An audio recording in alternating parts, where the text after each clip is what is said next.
Assalamualaikum warahmatullahi wabarakatuh. Waalaikumsalam. Pak Abdul Mukid, Ya, benar.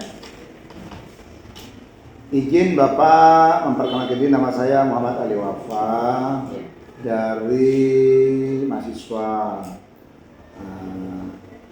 Universitas Kiai Abdul Halim Aceh, Mojokerto, dengan tujuan mengadakan wawancara untuk menyelesaikan tugas disertasi dengan judul digitalisasi pembelajaran Al-Quran Hadis dalam meningkatkan prestasi peserta didik di Madrasah Aliyah Negeri Sewu Madura, termasuk di Mendua, Pamekasan ini. Alhamdulillah hari ini hari Sabtu ya, sesuai dengan arahan Pak Kepala, tanggal 9 ya. Ya. Tanggal 9 Mei 2026. Ya. Terima kasih Bapak sebagai operator ya. Ya. Operator. Terima kasih Bapak berkenan kami wawancara. Ya. Langsung saja Bapak, di bidang dukungan infrastruktur digital, infrastruktur pengadaan. Ada 4 pertanyaan Bapak. Yang pertama, bagaimana fasilitas digital di Madrasah Panjenengan? Ya, di Mandua Pamekasan ini ada beberapa fasilitas digital yang saya urut dari mulai yang pertama ada ya seperti di hadapan kita ini ada TV, ada smart TV yang cukup besar. Saya kurang tahu ukuran lebih dari 50 inch kayaknya sampai 70 inch. Ya. Ada banyak saya hitung di sini ada 2, 3, 4, 5, 6, 7, 8 sekitar 8 atau lebih smart TV. Itu yang pertama. Kemudian yang kedua ada layar interaktif smartboard. Ya. Itu ada di ruang digital, ada di ruang multimedia. Itu yang biasa dipakai oleh guru. Kemudian ada smartboard satu lagi yang agak lama sudah dimiliki oleh kami.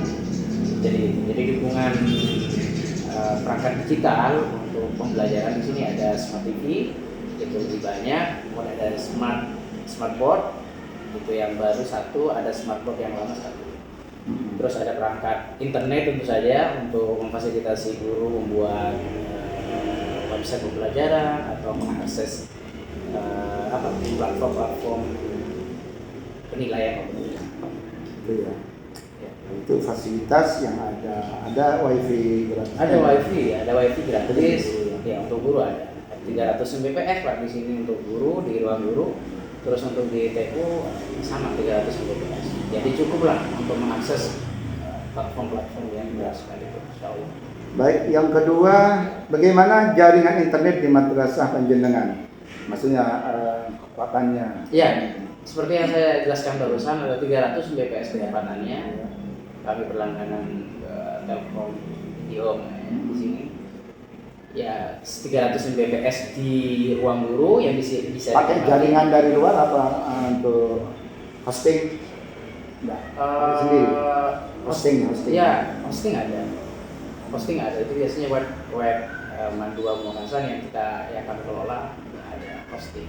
Ya, hosting sendiri itu. Hosting. Baik, bagaimana dukungan perangkat pembelajaran digital di Madrasah Panjenengan? Perangkat pembelajaran yang banyak ketahui yang dilakukan oleh guru-guru, bagaimana? Dukungan perangkat pembelajaran bagaimana? Perangkat pembelajaran ya. berupa apa yang saya maksud? Kan orang ajar ada perangkat pembelajarannya. Apakah dari guru-guru juga kolaborasi dengan panjenengan untuk akan mengekspor kegiatan itu? Iya, mereka yang ada beberapa guru yang kurang familiar dengan perangkat digital, laptop misalnya atau penggunaan layar interaktif dan seterusnya. Ya kami support mereka, membantu mereka, kami fasilitasi mereka kepada guru untuk spesial di bidang pembelajaran Al-Quran Hadis. Iya, seperti Bu Farida, Bu Uyut, di sini ada Bu Guru juga. Ya mereka Ya, sering komunikasi, terutama masalah bagaimana mengoperasikan satu platform digital. Kayak tadi disebutkan ada Quizzes, ada sekarang berubah Quizzes bukan Quizzes, jadi Wayground ya. Wayground, Ya, Quizzesnya sudah hilang, ganti Wayground. Jadi mendukung Jadi sekali. sangat mendukung sekali karena perangkat pembelajaran, terus fasilitas pembelajaran digital itu kami support semua. Ya. Bagaimana pemeliharaan Pak perangkat digital di Madrasah Panjenengan? Ya, pemeliharaannya tentu saja maintenance ya di sini. Ya, ada maintenance elektronik. Ya. Tentu saja itu perlu tentu saja pasti kami lakukan untuk karena perangkat elektronik rentan. Ya rentan, ya. Ya. Itu maksudnya gimana? Ya, rentan. Pemeliharaan cara pemeliharaannya gimana? Salah satu maintenance yang kami lakukan tentu saja membersihkan perangkat elektroniknya, kemudian dipakai Pak. Jadi perangkat elektronik itu harus dipakai. Jadi kalau lama tidak dipakai justru itu rusak sendiri. Iya. Rusak karena nggak dipakai. Iya, karena nggak dipakai. Makanya jangan sampai itu terjadi. Mending rusak karena dipakai. Betul. Daripada diam dan rusak. Iya. Timnya berapa Pak untuk ini? Sekitar ada yang bantu kami itu ada 4 sampai 7 lebih dari ya sebenarnya kita pos-poskan operator yang ini operator ini. Sekarang bukan dalam pelaksanaan, bukan implementasi digital pembelajaran Al-Quran Hadis. Bagaimana digitalisasi dapat membantu guru dalam pembelajaran Al-Quran Hadis? Ada satu yang menarik hari ini misalnya ada platform Canva AI yang bisa dimanfaatkan oleh guru untuk membuat coding yang berakhir nanti produknya berupa website. Nah, itu yang kami coba sosialisasikan kepada mereka agar para guru itu bisa membuat ngoding untuk membuat website pembelajaran. Ada salah satu contoh guru tapi di mapel yang lain Pak. Itu ada yang membuat website itu. Jadi di dalam website itu anak-anak sudah nggak perlu pakai buku lagi. Di situ ada materi aja, di situ ada petualangan belajar juga, kemudian ada asesmen formatif, ada asesmen sumatif juga, bahkan ada refleksi juga. Jadi ya di situ. Ya berarti sangat membantu sekali ya dari sangat ya. Apakah platform pembelajaran mudah digunakan dalam pembelajaran Al-Quran Hadis? Ini pemahaman dari panjenengan kepada guru-guru. Platform pembelajaran mudah digunakan atau sulit mereka? Bagi saya untuk ukuran saat ini bagi siswa ya. Bagi siswa atau bagi guru? Guru dan siswa. Bagi pelaksanaan itu sudah pelaksanaan. Iya, ini sudah pelaksanaan. Makanya implement pelaksanaan. Challenge-nya di guru sebenarnya yang mendesain itu, yang mendesain platform digitalnya. Cuma kalau sampai ke anak-anak nanti saya pikir untuk anak-anak sekarang saya pikir tidak susah untuk mereka karena mereka sudah familiar dengan perangkat digital seperti smartphone dan sebagainya. Jadi saya pikir mereka hanya bertanya apa yang mereka akan lakukan di website atau platform pembelajaran digital yang diberikan oleh guru. Cuman nanya saja bagaimana cara menggunakan. Jadi dari sektor panjenengan sendiri platform pembelajaran mudah enggak yang digunakan oleh guru? Mudah gitu ya. Mudah karena sudah ada terkait dengan Al-Quran Hadis itu mereka mempunyai tanggapan yang oke, running well dengan platform yang saya akan berikan siswa. Ya, enggak kepada guru. Ini kan guru kan sering kolaborasi kan tadi ya. Nah, ketika itu disampaikan, guru itu mudah enggak dalam melaksanakan? Ya ada mudahnya ada susahnya Pak. Mudahnya ya karena nanti karena kita sudah tidak perlu ngoding, misalnya coding ya. Misalnya coding tidak perlu ngoding dari awal secara manual karena kita sudah difasilitasi oleh AI untuk membuat coding itu. Jadi tantangannya bagaimana guru itu bisa kami bantu guru untuk bisa membuat prompt AI sehingga dari prompt itu diterjemahkan ke kode itu nanti berupa aplikasi. Jadi challenge-nya di situ. Jadi kembali kalau sudah jadi maka saya pikir guru sendiri sudah mudah. Jadi merasa mudah gitu ya. Hanya merasa mudah. Ya termasuk terbantukan kan. Sangat terbantu. Bagaimana solusi yang dilakukan agar semua guru dapat menggunakan pembelajaran berbasis digital, terutama pada mata Al-Quran hadis? Solusi yang dilakukan agar semua guru, khususnya Al-Quran hadis itu dapat menggunakan pembelajaran berbasis digital. Nah, dari panjenengan sendiri, apakah pernah mengadakan ini dan itu untuk penyelesaian ini solusinya? Ada sosialisasi saat briefing yang dilaksanakan setiap bulan. Kadang Pak Kepala itu memberikan waktu kepada operator untuk menjelaskan ya, bagaimana caranya menggunakan AI atau Gemini AI dan seterusnya untuk membuat satu pembelajaran digital. Gitu. Jadi contohnya yang akan datang ini ada pertemuan, jadi kami diberikan kesempatan untuk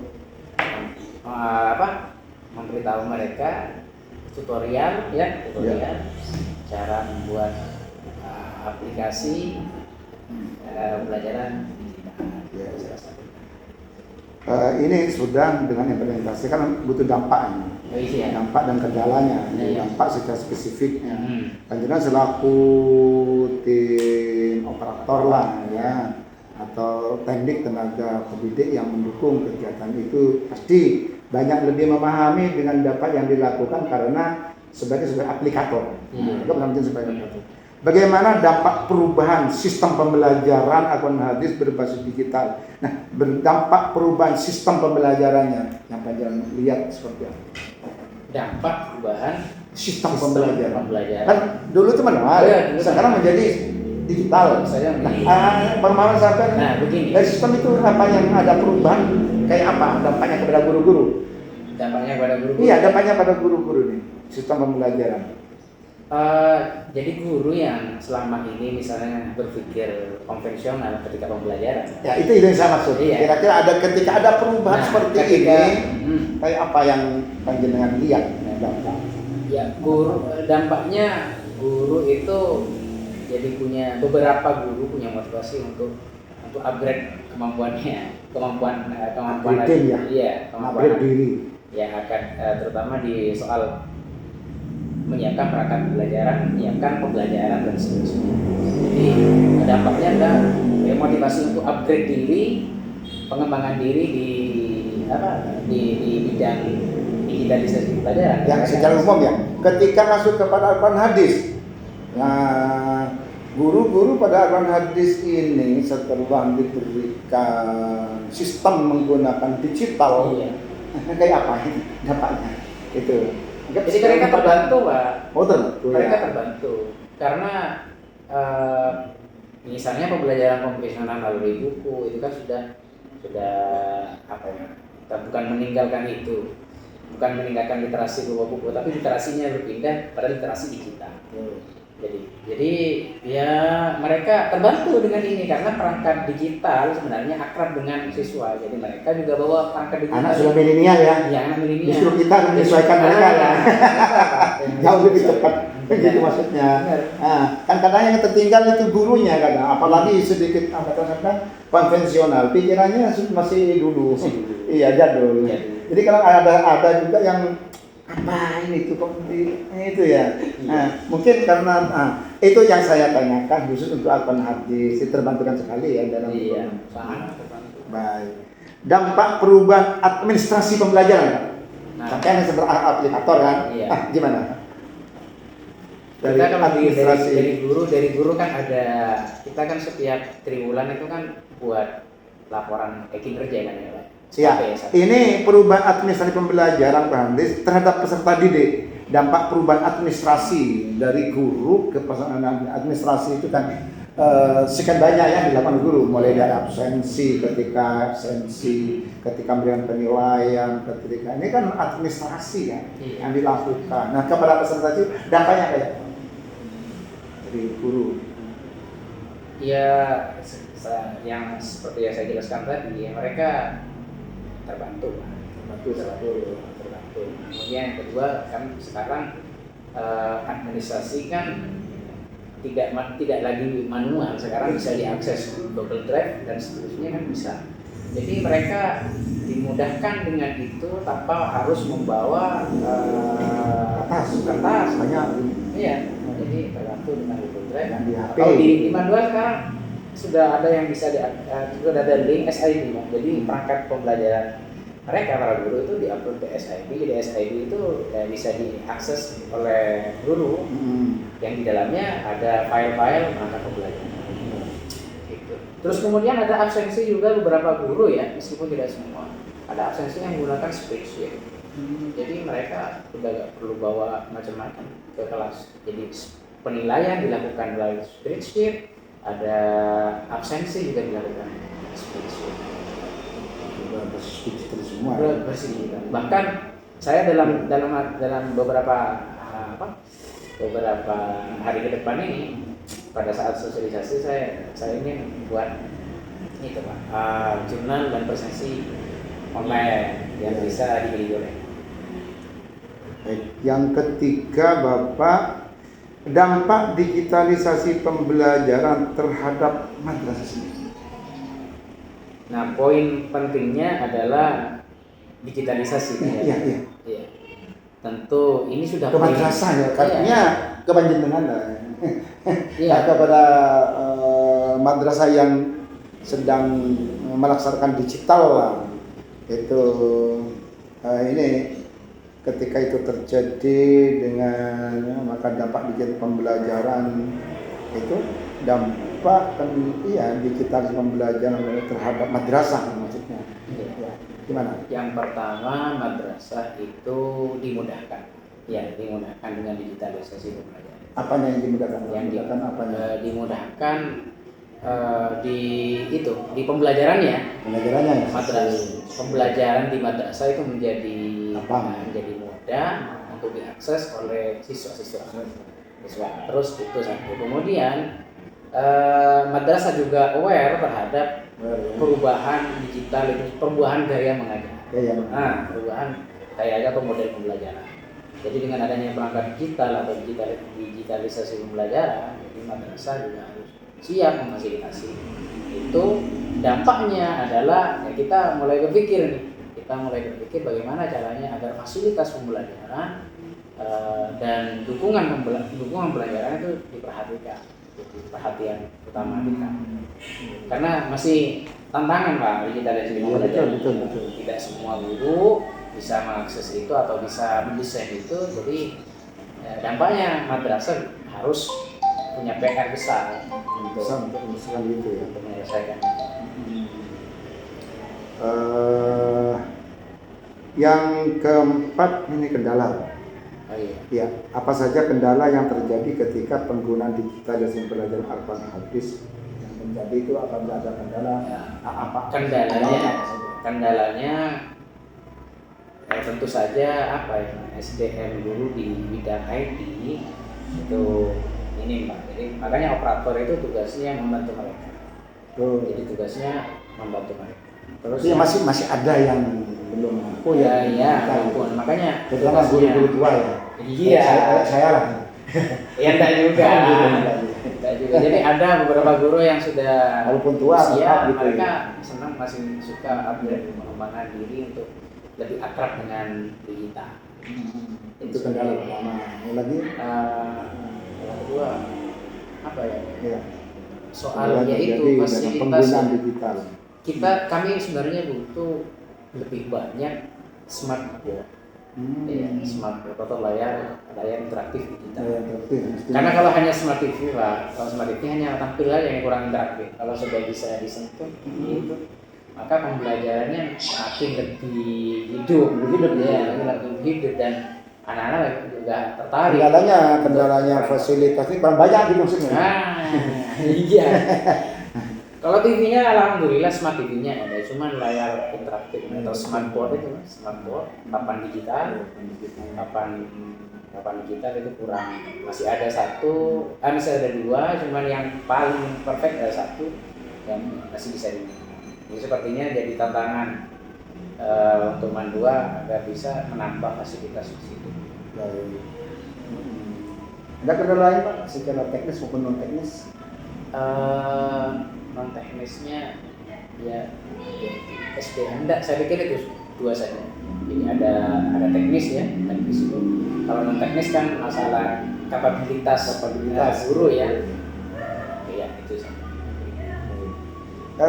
Solusinya kayak apa, Pak? Strategi untuk mengatasi kendala